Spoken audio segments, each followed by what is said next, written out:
Hello guys, మనకి ఇంగ్లాండ్తో series జరగబోతుంది కదా.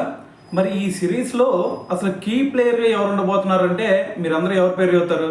చెప్తే బుమ్రా పేరే కదా చెప్పేది. సో కానీ మన బౌలింగ్ కోచ్ అయిన మోర్నీ మోర్కల్, సో మరి అతను ఎవరి పేరు చెప్పాడు తెలుసా? నితీష్ కుమార్ రెడ్డి. సో మరి అదేంది భయ్యా, బుమ్రా కంటే నితీష్ కుమార్ రెడ్డి ఎక్సలెంట్ బౌలింగ్ చేస్తాడా అని మీరు అడగచ్చు. అయితే మ్యాటర్ అది కాదు.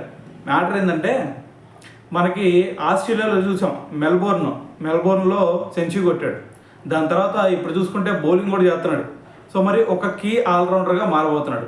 సో కాబట్టి ఇటువైపు బ్యాటింగ్తో అలాగే బౌలింగ్తో రెండింటితో కనుక అదరగొట్టాడంటే మన మ్యాచ్ మొత్తం కూడా వన్ సైడ్ చేయొచ్చు. సో మరి మోర్నీ మోర్కల్ కూడా అదే చెప్తున్నాడు.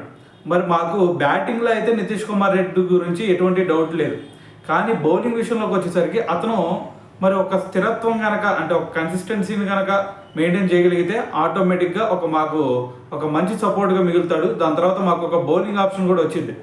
సో మరి అతనిలో ఆ టాలెంట్ ఉందా అంటే ఖచ్చితంగా ఉంది. సో మరి దాని మీద మేము వర్క్ చేస్తున్నాం. మరి అతను కన్సిస్టెన్సీ మెయింటైన్ చేయడానికే సో దాని మీద మేము ఇంకా వర్క్ చేపిస్తున్నాం.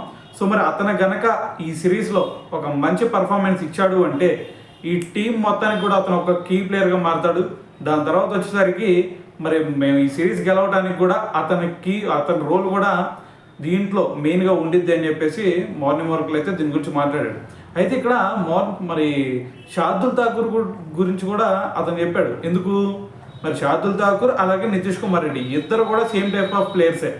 సో మరి ఇటువంటి సిచ్యువేషన్లో షార్దుల్ ఠాకూర్కి ప్లేస్ ఇస్తారా, నితీష్ కుమార్ రెడ్డికి ప్లేస్ ఇస్తారా అనే క్వశ్చన్ ఎదురైతే అతను ఏం చెప్పాడు తెలుసా? ఇప్పుడే మేము దాని గురించి డిసైడ్ చేయం.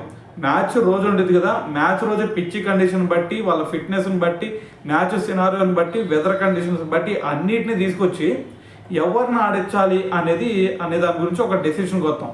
అప్పటి వరకు ఎవరిని ఆడిస్తాం అనేది కూడా తెలియదు మాకు అని చెప్పేసి మోర్నీ మోర్కల్ అయితే మాట్లాడడం జరిగిందనమాట.